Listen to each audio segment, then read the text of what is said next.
16 дугаар бүлэг. Тэр шөнө Шифу Финсвэшан хаш руу буцаж ирсэнгүй. Би шөнийн ихэнхийг хашийн үдэнд өвдгөө тэрэн сууж түүнийг хүлээлээ. Уудлын хүүтэн салхи яс нефт хаатгах зүү шиг жиндүүлнэ. Дагаад сэтгэл минь хөрсөөр байв. Тэнгэрийн одод толгой дээгүүр минь айжмаар шилжинэ. Би хашийн гаднах замыг гөлрөн ширтээд Шифу гинэт хаа нэгтээс гарч ирээсэ гэж хүсэж байлаа. Тэгээд хацрыг минь чанга чимхэд одоо татвш орж унт гэж загнаасай. Гэвч Шифу ирсэнгүй. Оронд нь зийнхүү гарч ирээд мөрөн дээр минь гадуур хувцс нөмөргөв. Дотгошоо ороод унтдаа. Би энд хүлээж бай. Шифүгч нь ирэхээр чамайг сэрээ. Би зөрүүдлэн толгоогоос гисрэв. Зийнхүү дахиж ятгсангүй. Харин хажууд минь сууж надтай хамт уртаас урт замыг чимээгүй ширтлээ. Хийх өөр зүйлгүй байсан болохоор би ам нэв. Зийнхүү чи яагаад миний нөхөр болохыг хүссэн юм? Тэгээд хэсэг бодсноо. Би шинэлэн урсгалын хүмүүстэй олон жил танил. Гэсэн ч тэндээс хинч надтай гэрлэхийг хүсээгүй шүү дээ. Магадгүй би чамд дурласан нь Шифүгээс чинь айдгаас илүү хүчтэй болохоор бах. Яагаад надад дурладаг юм? Зийнхүү хэсэг дугуй байснаа. Таагаад үз гэв. Би тэнэг шүү дээ. Яагаад гэдгийг тааж чадахгүй. Би толгоогоо өвдгөн дээр тавилаа. Үнэхээр их нойр хүрч байв. Зохим минь айжмаар хөндөрч эхэллээ. Тэгээд боцноо шууд хэлв. Би чиний харцнаас үргэлж нэг л хачин зүйл мэдэрдэг. Хажууд сууж байсан Зийнхүү баг зэрэг сандарсан болтой. Ямар хачин зүйл? Мэдгүй. Гэхдээ миний бодлоор чиний сэтгэлийнхээ гүнд үнэндээ миний нөхөр болохыг хүсдэггүй юм шиг. Би нүдэн анив. Толгой минь хажуу тийш гулсан Зийнхүүн өргөн мөрөн дээр түшигдэв. Үнэндээ хэрвээ чи хүсэхгүй байгаа бол энэ гэрэлтийн яриаг болж болно шүү. Би чамайг албадахгүй. Хажууд байсан хүн ч юу ч хэлсэнгүй. Удалгүй би тэр чигтээ унтаад өгчээ. Маргааш өглөө нь шар химээ шүрдэг чимээнээс сэрв. Би найрмглан нүдээ ухаад сайн харвал Зийнхүү чулуун шатыг шүрдэж байлаа. Агаарт нэг содон үнэр ханхилна. Би бүдэгхэн санав. Махны худалдаачин нэг удаа надад энэ үнэрийг архи гэж хэлж байсан. Архи гээ чин тун сонирхолтой зүйл гин. Гэхдээ тэр надад хизээч амсуулж байгаагүй. Охид архи уул солиордог юм гэж хэлсэн билээ. Би угаас жаахан тэнэгдүүч гэсэн ухаан санаа бол ирүүл. Тийм юм уугаад бүр тэнэг дээрээ солиотой болчвол Шифу намайг үнэхээр хаях байх. Тиймээс би архинаас үргэлж хол явдаг байлаа. Финсвэшн харшид архи байдаггүй. Би толгоогоо майжаад Зийнхүү яагаад газар архи асгачихсан юм бэ гэж асуулаа. Зийнхүү над руу харан инээмсэглэн Шифу ч саяхан буцаж ирсэн. Үүдэнд бид хоёрыг сууж байхыг хараад хальцарчихсан юм. Тэгээд гартаа барьж байсан ваартай архинаасаа жаахныг асгачихсан. Шифу буцаж ирсэн юм уу? Миний чихэнд зөөлөн энэ хідэн үг л үлдэв. Үлдснийг нь би бүр сонссонгүй. Хаана байгаа юм? Одоо өрөөндөө байгаа байх. Зийнхүү үгээ дуусгаж амжаагүй байхад би огцон босож хаш руу гүүхээр завдлаа. Гэвч би шүнжин хөлөө нуглан суусан болохоор гинэт босоход хоёр хөл тэр чигтээ бодарчхав. Нүдний өмнө харанхуулж би шууд унчглаа. Хамраа нэлийн хүчтэй зөксөн бололтой. Цус урсаж газар хүртэл улайв. Толгой эргэж юмс бүдэг харагдана.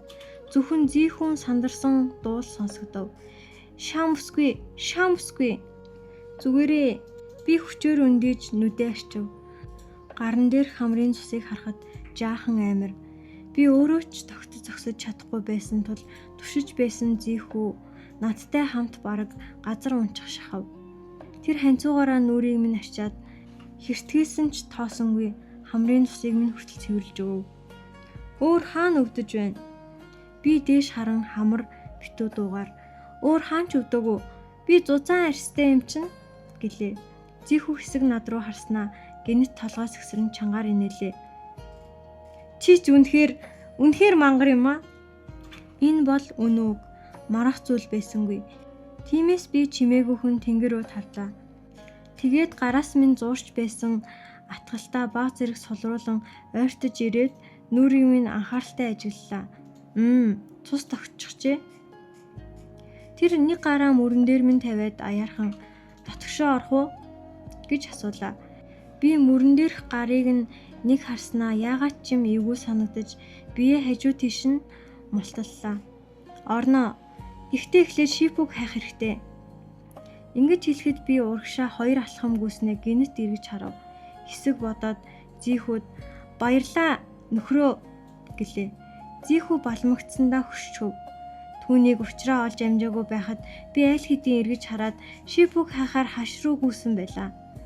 Хашийг нэг зих шахам хайсан ч шипүүгийн бараа харагдсангүй. Би толгоогоо майжаад зийхүү надад худлаа хэлжээ. Шипүү юусоо ирээгүй юм бэ шүү дээ гэж өөртөө бовтонлаа. Үг минь дуусахтай зэрэгцэн дээрээс нэг ваар тас. Хийн унаж газарт бутрав. Дотроос нь өнөөх архины үнэр хамар цэргэв. Би үнэрлээд үзлээ. Үүдэнд үнэртэж байсан архитай яг адилхан.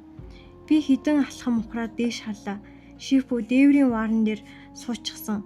Гартаа архины ваар барин над руу гөлрөн ширтэж байв. Би баярсандаа гараа таллав. Тэгээд эргэн тойрноо харан буландан байсан шатыг чирч авчираад шипүүгийн сууж байгаа хэсэгт налуулав. Хөлс салгалсан ч дээшээ авирсаар хүрлээ. Шипүү, та яагаад энд сууж байгаа юм бэ? Шипүү нэг л хачин өнгөөр өндөрт гарвал холыг харж чаддаг юм гэж хариулав. Би болгоомжтой алхасаар шипүүгийн хажууд очиж суулаа. Хэсэг ажиллахад тэр надад уурлаагүй юм шиг санагдав. Тэгэхээр нь зориг орж "Шипүү, та өчтөр шин яагаад босож ирээгүй юм?" гэж асуулаа. Шипүү над руу ч харсангүй. Алсыг ширтсээр "Намайг ирээгүй нь сайн биз дээ. Өнөөх нөхөртөөгөө сайхан байсан уу?"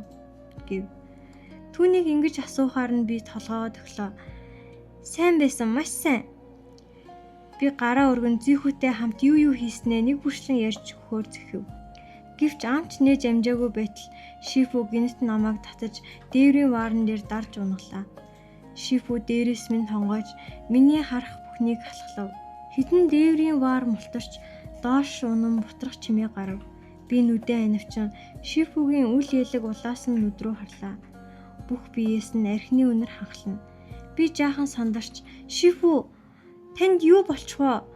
Арх уухаар зөвхөн охид солиордог гэж хэлсэн шүү дээ" гэлээ. "Солиор" гэж Шипүү хагас айнаатай нүдээр шинэв. Би аль хэдийн солиорчихсан юм шиг байна. Тэр хүүтнэр инээмсэглэв. Өмнөх амьдралаа болъё гэхэд энэ амьдралд хүртэл тэр хараал эзэн Тэнгэрийн эзэн Ли бяцхан ихнэр нөхрөө хөөж гүйдэг жүжиг надад таалагддаг гэж чи хэлээгүй билүү? Шипүү дахиад л миний ойлгодгүй юм ярьж эхлэв. Би мөрнөөс нь сэгсрээд ингэж нэгэн дээр нөгөө нь доор хөвтөд ярилцах эвгүй юм. Босоод ярил л да гэлээ. Босноо. Шипүү итгээгүй мэт давтав. Нүд нь аюултайгаар нарислаа. Тэгээд зийхүүтэй ингэж нүрээ тулж байхдаа чи бас босъё гэж хэлсэн үү? Бид хоёр юусэн ингэж ярьж байгаагүй. Өө, ярьж байгаагүй гэж үү? Шипүү хуруугаа нэг зүг рүү заалаа. Тэгвэл би сая нарны гэрэлд нүд сохорчихсан юм байх та. Та хоёр яг тийм тэрвэрлдэж наалдаад байгааг харсан санагдах юм. Би түүний заасан зүг рүү харлаа. Зийхүү газар үлдсэн хамрын тусыг минь альчуураар арчиж байв. Энэ дээвэр үнэхээр өндөр юм. Эндээс холын юмыг ч тод харж болдог ажээ. Би нүдээ анивчин би сая унчихсан юм. Зийхүү надад босоход тусалсан гэлээ. Тусалсан аа? Шипүү нэг хөмсгөө өргөв. Яагаад ч юм түүний энэ хоёр үгийг сонсоход чийж минь давчдав. Тэгвэл би ч бас чамд туслая. Тэхүү. Тэгээ. Гинэт уруул дээр минь зөөлөн бүлээн зүйл хүрв. Шипүүгийн уруулнаас архины амт үнэртэж миний хамаг мэдрэхүү тэр доороо хурцчих болов. Би бүрэн хөшчглөө. Гэтэл дараагийн агшинд доод уруул гинэт өвдөв. Шипүү намайг хацчихсан байлаа. надад маш их гомдолтой санагдав. Тэр надаас холдмогц. Би амаа дарж, "Шифу, эн чинь надад тусалсан юм биш. Намайг хазчихлаа шүү дээ" гэлээ. Үгээ хэлж дуусмагц Шифугийн царай өөрчлөгдөхийг харав. Тэр өөрийнхөө уруулд гараа хүргэн алмаар нь зогсоно. Яг л хазуулсан хүн нь би биш өөрөө юм шиг. Тэгээд гинэт босож надаас хідэн алхам холдов. Гэтэл хөл нь халтарчхав. Шифу тэр чигтээ дээврээс өнхрөн доош унчихлаа. Би зочсондоо яран шатаар був. Гэвч хурж ирээд харахад Шифу аль хэдийн алга болжээ. Зөвхөн хагарч бутарсан дээврийн варнууд л үлдсэн байв. Яг л ямар нэгэн зэрлэг амтан эндээс тас зогсчихсан мэт. Шифу тэр өдөр чинь дахиад алга болов. Орой болж Зихүү бит хоёр хоолоо хийж дуусах үеэр тэр сонхисэн царайтай хашид орж ирлээ. Юу ч хэлсэнгүй. Шууд ирээд Зихүү бит хоёрын голд суулаа. Шифугийн царай нэг л сайнгүй байсан тул би юм дуурч зүрхэлсэнгүй. Түүнд аяга, савх авч өгөө дуулууртай суулаа. Харин зүүхүү нэг хэсэг мах авчиж миний аяганд хийгээд "Яан, өнөөдөр их ажил хийлээ. Мах сайн ид" гэж халамжтай хэлв. Би толгоогоо дахин махааж ажиллаа. Гэхдээ өнөөдөр Шифу намайг хатчихсан болохоор доод уруулмын шүдний жижиг шархнууд үлдсэн байв. Халуун хоол шарханд хүрмэгц би өвцөндөө очиж амандаа байсан махаа өөрийн ирэхгүй буцаж гаргачлаа. Толгоогоо өргөл Шифу, Зихүү хоёр хоёулаа над руу харж байв. Би амаа дараад бүдэг дуугаар "Халуун байжээ" гэж хэллээ. Шифу гинэс чангаар ханиалгаад толгоогоо өөр тийш нь эргүүлв. Харин Зихүү инээмсэглэн "Аа, тийм учиртай юм уу? Эдгээсээ өмнө үлээгээд хүрэх хэрэгтэй шүү дээ" гэв. Тэгээд надад дахиад нэг мах авч өгөв. Энэ удаа би хамаг хүчээрээ үлээж байгаад идлээ. Оройн хоол талдаач ороогүй байхад Зихүү гинт "Шаа, бид хоёр одоо сүү тавьчихсан. Тэгэхээр хурмаа хизээ хийх вэ?" гэж асуулаа. Шифу аяга тог хийн ширээн дээр тавив. Тэр жижигхэн чимээнд хүртэл миний зүрх пал хийлээ. Би Шифу руу харлаа. Шифу Зихүү рүү ширтэн. Харин амьд явах сонирхолгүй болсон бололтой Зихүү үргэлжлүүлэн "Хурим хийн гэдэг олон бэлтгэлтэй. Жишээ нь эцэг эхээ урьж гэрэлтийн гэрч болох хэрэгтэй" гэв. Шифугийн би үл ялэг хөшлөө. Царай нэг өнгөөр бараантав. Би Шифу руу нүдэн анивчин харлаа. Харин Зихүүн дуу үргэлжилсээр байв. Надад бол жоохон харамсалтай. Би багадаа эцэг эхээ хоёуланг нь алдсан. Одоо ганцаараа л үлдсэн. Харин шаам бүсгүй эцэг эх нь амьд байгаа юу? Боломжтой бол уурж авчирч болох уу? Ахмад хүмүүсийн ерөөл гэр бүлд сайхан зүйл шүү дээ. Мэдээж хурмыг удирдах хүний хувьд Шифу хамгийн тохиромжтой. Боллоо. Шифу Зихүүн үгийг таслав. Түүний дуу мөс шиг хүйтэн. "Чи хэн байх нь надад хамаагүй. Ямар зоригтой ирсэн ч хамаагүй. Ганцхан юм хэлнэ. Миний төвчээр аль хэдийн хязгаартай хүрсэн. Ухаантай бол өнөөдөр эндээс яв. Тэгвэл би чамайг оролдохгүй." Шифу төр зогсоод хурууга ширээг аяархан тогшов. Харин үлдэхийг хүсвэл түүний хоолой улам хүтэрлээ. Энэ ширээний хөлд нэг чулуу нэмчгэд надад татгалзах зүйл алга. Зихүү огт айсангүй. Харин ч инээмсэглээд "Шифу намайг сүрдүүлж байна уу?" гэв. "Үгүй, зүгээр л урчилж мэдэгдэж байна." Би тэр хоёр руу ээлжлэн харлаа. Яриа нь улам л ойлгомжгүй болоод байв. Зихүү дахин "Шифу, яагаад шаам бүсгүй өөрөө юу хүсэж байгааг асуухгүй байгаа юм? Эцэст нь энэ сүү тавилт түүний өөрийн хүслээр болсон. Өмнө нь Шифу ч зөвшөөрсөн. Одоо гинс цуцлах нь?" "Би цуцалмаар байна."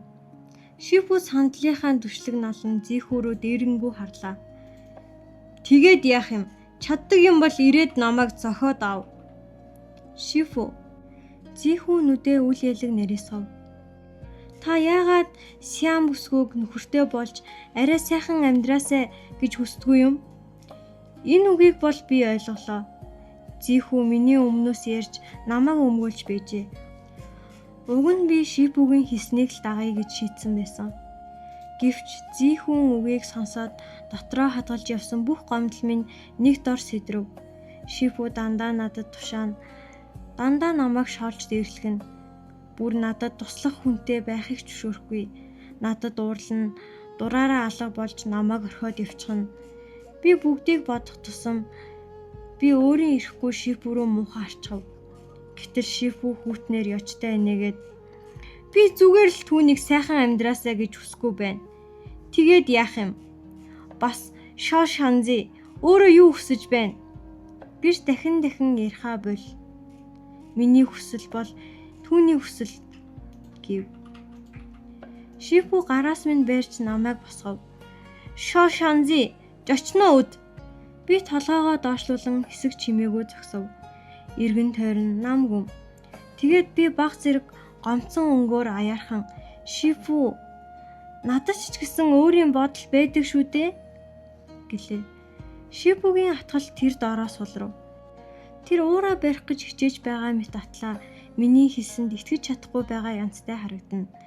Чи заавал түүнтэй гэрлэх гээд байгаа юм уу? Би зүгээр л хуруунуудаа хооронд нь оролдон Шифугийн сая хэлсэн зүйл буруу гэж бодож байна гэлээ. Шамсгүй. Би Шифутэй маргалдаад Зихүү хажууд ирснийг огт анзаарсангүй.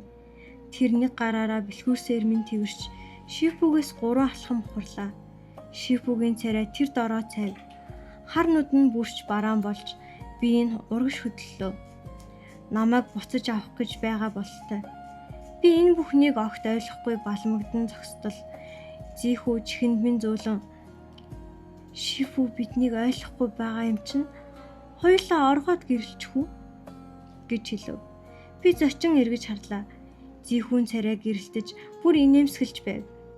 Шифугийн гар миний хацарт хүрч амжаагүй байтал толгой гинт эргэж эхэллээ. Шифугийн бараан ууртай дуу улам холон сонсогдов. Жөтгөр минь үххийг хүсээ юу? Нүдний өмнө харанхуйлж би ухаан алдлаа. 17 дугаар бүлэг. Оргож гэрэлсэн хүмүүсийн төгсөл сайхан байдаггүй. Сэрснийхаа дараа Зихүүд хэлсэн хамгийн ихний үг минь энэ байлаа. Би түүний хувцснаас чанга атгаад нухацтайгаар шинэлэн урсгалын махны худалдаач нь надад нэг удаа ярьж байсан юм. Тэдний тосгонд нэг бэлэвсэн эмэгтэй нэг эртээ оргоод явчихсан гин. Дараа нь баригдаад хоёуланг нь гахаан тооронд хийж усан живүүлсэн гэсэн.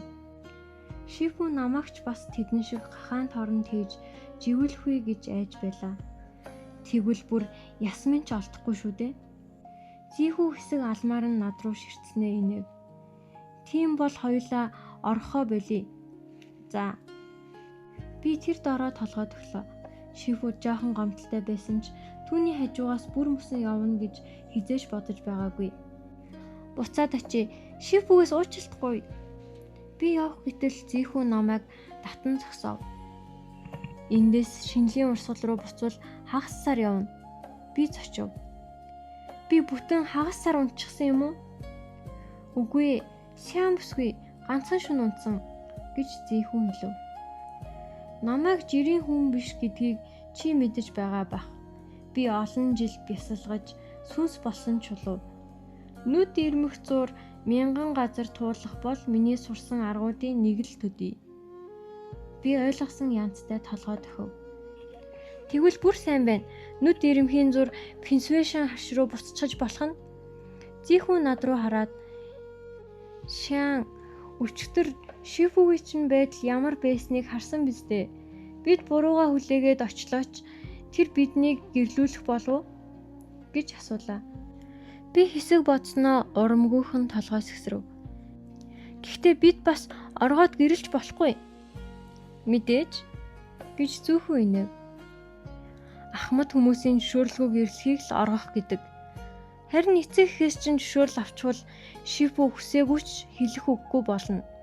Би нүдээ анивчин хэсэг бодлоо. Зихүү хэлсэн үг бас учиртай. Гэхдээ бага насны дурсамж минь тун бүдэг. Гэр минь хаана байсныг аав ээжийнхээ царайгч сайн санахгүй байлаа.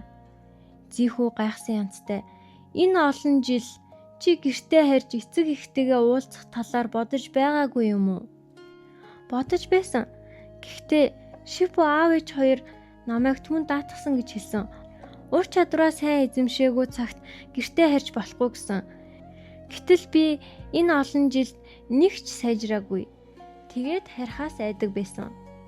Дараа нь Шифүтэй хамт байх нь муугүй санагдаад тэр бодлоо орхичихсан. Зихүү над руу хэсэг бодлогоширсан харснаа толгоогоо доошлуулж ийм учиртай байж танаа Шифүч үнэхээр ичиг нүүргүй юм аа гэж аяархан бутнав. Юу? Зихүү инээмсэглээд юу ч биш. Энд ирэх замдаа зарим зүйл сонссон.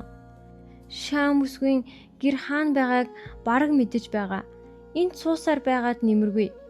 Яваад үзье гэв. Би нэг хийхэн бодлгүй толгой дохиод түүний араас даглаа. Утгагүй эргэн тойрны байдал надад айжмаар танил санагдаж эхлэв. Би баярлан Зихүү ханцуунаас татлаа. Тийм байна. Энэ зам муу юм шиг байна.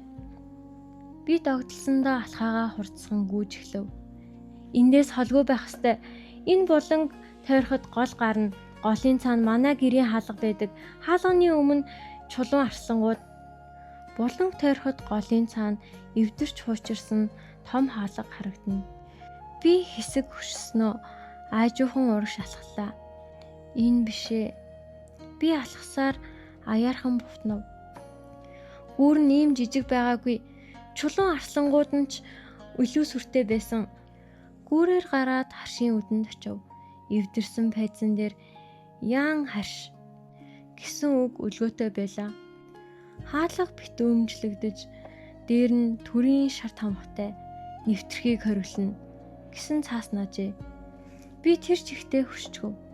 Толгой дотор юу ч үлдсэнгүй. Шаан Зихүү намайг дуудаад толгой дээр минь гараа тавив. Магадгүй би буруу газар олсон байж болох юм. Тэр үгээ дуусгаж амжаагүй байтал нэг ир яран хажуугаар өнгөрөв. Бид хоёрыг хараад гайхсан янзтай. Аяа. Та хоёр яагаад энд зогсоод байгаа юм? Хурдан яв. Энэ газар сүнстэй гэдгээрээ алдартай. Уул руу эмийн ургамал түүхийн тулд энэ замаар заавал дайрах хэрэгтэй болдгүйсэн бол намайг ална гэсэн чи энд ирэхгүй гэлээ. Би юу болж байгааг ч ойлгож амжаагүй байхад тэр ир буцаж зүгтах шахав. Би яран гараас нь барьлаа.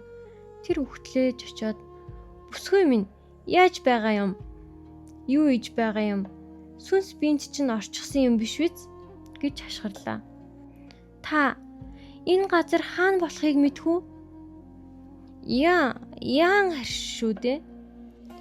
Би авралын сүрэл атгасан мэт түүнээс зурсаар "Энэ өмнө нь хэн амьдардаг байсныг мэдхүү?" гэж асуулаа. Яа авгийн худалдаачны гэр бүл 10 жилийн өмнө дайснуудаа гэр бүлээрээ хядуулсан юм. Миний гар сулрав. Толгой эргэж эхэллээ. Ардаас Зихүү нурууг минь төссөн тулдаа би тогтож зогсов. Би балмагдан "Хядуулсан? Юу гэсэн үг вэ?" гэж асуулаа. Тэр ир над руу хэсэг харснаа санаа алдав. "Чи энэ айлын холын хамаатан юм уу да? 10 жилийн өмнө яа авгийнхан хэнийг уурлуусныг нь бүү мэд харшид байсан 30 гаруй хүнийг бүгдийг нь алж амыг нь барьсан. Дайсан нэртэй шинэлийн урсгалын алуурчдыг хөсөлсөн гэж сонссон. Тэд ирсэн шигэ ямар ч уул мөргөө алга болсон. Нотлох баримтч үлдээгээгүй болохоор төрийн хүмүүс хэрэгтнийг олж чадаагүй. Ингээд өнөөдрийг хүртэл тайлагдаагүй хэрэг болсон доо. Яан гэрийн тэр олон хүний сүнс амар тайван байж чаддаг болов уу? Шинэлийн урсгал? Би чихээ буруу сонсчихлоо гэж бодно чихээ ухчаад. Та дахиад нэг хэлээч гэлээ. Тэр ир над руу хачин харснаа. Шинэлийн урсгал гэж байна. Айдаа охин минь тулаанчдын ертөнцийн тэр нууцлаг зүйлсийг бид жирийн хүмүүс ойлгохгүй. Чи холын хамаатан юм бол араас нь хөөцөлдөөд хэрэггүй дээ гэв. Би чихээ дахин ухаж хацраа хүртэл хоёр алгадлаа. Зихүү гараас минь барив. Шаан чих шуугтал ухсан ч юу ч өвдөхгүй мэт байлаа. Би дахин "Та үнэхээр шинэлэн урсгал гэж хэлсэн үү?" гэж асуулаа. Нөгөө ир айсандаа ухарч "Үнэхээр сүнс орчихсон юм биш үү?" гэж өөртөө бутнаад "Шинэлэн урсгал гэж хэлсэн үү?" Би араас нь очих гэтэл Зихүү намайг твж тогтов. Нөгөө айсандаа яаран зүгтв. Би Зихүүг түлхээд яагаад намайг бариад байгаа юм? Би асууж дуусаагүй. Тэр шинэлийн урсгал энэ гэр бүлийг хятсан гэж хэллээ. Гэхдээ хүү жоо авга, танжуу ихч, махны худалдаа чинь бас Шифүү. Тэд бүгд надад үргэлж сайн байсан шүү дээ. Гэвч хоолой зангирч цааш үг гарсангүй. Толгойд минь гинэт нэг дүр зураг цахилав. Тэр өдөр би торхноос мөлхөж гарсан өдөр эргэн тойронд хаасайгүй цус, хар уцтай хүмүүс гартаас сэлэн барьчихсан сэлэмний хүүтэн ир, нүүрэн дээр минь туссан халуун цус. Би балмагдан зогсов. Өнгөрсөн 10 жил манан дунд өнгөрсөн мэт байсан бол тэр дурсамж одоо өчтөр болсон юм шиг маш тод иргэн ирлээ. Ясан хүртэл өвдөж мэдрэх шиг болов. Би нүрээ гараараа дарав. Толгой дотор минь бүх зүйл замраагүй байлаа. Шаан, өнөөдөр эндээс явъя. Зихүү нурууг минь зөөлөн алгадаад чи амрах хэрэгтэй байна гэв. Би түүнийг түлхлээ. Гар минь чичирч байв. Үгүй, би гэртээ орно. Зихүүн тэврэлтээс гарч салгансан хөлөөрөө хаалга руу алхлаа. Алхамаар хаалганы дэргэд битүүмжийг тас татан авч хамаг хүчээрээ түлхэв. Гэвч тоосон дарагдсан хүнд хаалга хөдөлсөнгүй. Би хаалгыг нүдээд ээжээ гэж дуудлаа. Энэ үг амнаас гарах мөчөд хоолой минь цөөнг болчихов. Би ирлээ. Бага насны дурсамжууд мананг нэвтлэх нарны гэрэл шиг нэг нэгээрээ тодрон ирэв. Нүдэнд минь эвдэрч хуучирсан хаалга биш, урдын цэвэрхэн гэр минь харагдах шиг боллоо. Би хаалгыг улам хүчтэй нүдэв. Хаалгаа нээгээч. Нүүрэн дээр минь сүудэр тусав. Зихүү гараас минь барьж би онгойлгоё гэж бараг сонсогдохгүйгээр санаа алдав. Тэр хаалган дээр гараа тавиад зөөлөн түлхлээ. Хуучин хаалга. Хийн айжуухан нэгдэв. Хаалганы цаанаас гол танхим шууд харагдана. Дотор тавилга хүртэл миний дурсамжтай адилхан байлаа. Би толгоогоо бүхийлгэн дотогш орж газар үлдсэн бараан улаан толгонуудыг харлаа. Дараа нь танхимын хамгийн өндөр хэсэг рүү харц өргөв. Тэр үед Шифүү яг тэнд зогсож байсан. Бусдаас дээгүүр. Тэгээд намайг авч шинэлэн урсгал руу явсан. Шифүү үргэлж надаас дээгүүр хөршгүй мэт хүн байсан болохоор би түүнд хизээч хүндлэлгүй хандаж зүрхэлдэггүй байлаа. Гэтэл миний хүндэлдэг байсан тэр Шифүү. Би толгоо хүчтэй сэгсрэв. Толгойд эргэлдэх тэр олон дуу хоолойг хөөхийг хүссэн юм. Гэвч сэгсрэх тусам нүүр нь орсоор байлаа. Би хацраа арчив. Удалгүй нулимс минь дахиад л урсна. Танхимын гол зогсоод би юу ч хэлэлгүй нулимсаа дахин арцаар байв. Удалгүй Зихүү мөрөн дээр минь гараа тавилаа. Шаан, битгий уйл. Би уйлаагүй. Би хамраа татан зүгээр л нулимс өөрөө зогсохгүй байна. Зихүү санаа алдав. Би өөрөөр юу ч хэлж амжаагүй байтал тэр надаас 2 алхам холдов. Тас гэсэн чимээ чихэнд хадав. Би зочин эргэж харлаа. Цав цагаан хувцастай Шифүү танхимын гадна газарчжээ. Гарт нь час улаан ташуур. Царай нь хүрдэн. Харин нүд нь өмнөхөөсөө ч бараан. Тэр Зихүү рүү ширтээд 10,000 жил бясалгасан чинь амаргүй гэж бодоод чамааг амьд явуулъя гэсэн юм. Гэтэл чи мэдгүй дахин миний төвчээрийг шалгалаа гэв. Шифүү уруулаа хүүтнэр зов. Өөрөө өглөө ирээд байгаа юм бол хүслийг чинь биелүүлээд өгье. Ямар вэ? Зихүү юу ч хэлсэнгүй. Би Зихүү Шифүүг дийлэхгүй гэдгийг мэдэж байлаа. Сандарсандаа шууд Зихүү урд орж 2 гараа дийлгэн түүнийг хамгаалав. Шифүүгийн царай яг л хин нэгэнд алгадуулсан мэт тэр дороо цонхив. Шошонзи! Шифүү нүдээ нарийсгав. Чи ингэж зогсож байгаа нь нөхрөө хамгаалахын тулд надтай тулдах гэсэн эргүү. Өнгө нь хөнгөн сонсогдсон ч Шифүү үнэхээр уурсныг би мэдэж байлаа. Миний толгой дотор бүх зүйл замраагүй байсан тул юу ч хэлж чадалгүй толгой сэгсрэв. Шифүү царайгаа баг зэрэг зангидсан гараа над руу сунгав. намайг баг байхад гэртээ харихтаа дууддаг байсан шигэ зөөлөн наашир гэлээ. Гэвч энэ удаа миний хөл хөдөлсөнгүй. Шифүч яруулсангүй. Гараа сунгасан чигээрээ намайг өөрөө очиж хатахыг хүлээн. Би түүн рүү хэсэг ширтлээ. Хоолоо өвдөж өөрийн ирэхгүй. Шифү, миний аав ээж гэлээ. Шифү хөмсгөө зангидав. Энд болсон бүхнийг буцаад очихороо чамд тайлбарлана. Түүний нүд рүү харахад өөрийн ирэхгүй хүүт ав. Ардаас зийхүү мөрөн дээр минь зөөлөн гараа тавилаа. Шанзи, битгий, би энд байна. Шифү ташуураа улам чанга хатгав. Чамд ямар ирэх байгаа юм? Шифү. Би анх удаа түүний үгийг тастав. Тэгээд асуулаа. Миний аав ээжийг Шифү алсан юм уу? Би нүдээс цавчилгүй Шифү рүү ширтв. Тэр чимээгүй байлаа. Үгүй гэж хэлсэнгүй. Шифү байсан юм уу? Хоолой минь зангирлаа. Үнэхээр Шифү байсан юм уу? Түүний чимээгүй байдал өөрөө хариулт байлаа. Тэр мөчөд миний ертөнц тэр чигтээ нуран унав. Шошонзи. Шифүгийн дуу нэг л мэдээ алдсан мэт сонсогдов. Чиний мэдхгүй зүйл олон бий. Буцаад очиод бүгдийг тайлбарлана. Гэхдээ одоо энэ чөтгөрийг дүшээ зогсох хэрэггүй. Тэр сайн хүн биш. Наашир, буцъя. Би толгойс гисрэв. Түүнийг ямар нэгэн зүйлээр цохимоор санагдаж байлаа. Юугаарч хамаагүй. Би өсөндөө зүүсэн хатгаараа сугалж аваад Шифү рүү гүйлээ. Шифү, худалч. Маш том худалч. Яв. Надаас холдоод яв. Өсмийн задран замраагүй болж нулимсэнд норсон нүүрэн дээр минь наалдав. Би өөрийгөө ямар харагдаж байгаагч мэдэхгүй байлаа. Нулимс харааг минь бүрхээд Шифүгийн царайгч тод харж чадсангүй. Тэр хөдөлгөөнгүй гүшчгсөн мэт зогсож байгааг л мэдэж байв. Мөрөн дээрх гар чангарлаа. Зийхүү намайг твэрч аваад нурууг минь зөөлөн алгадан. Шифү явахгүй байгаа юм бол би тэхлээд явъя.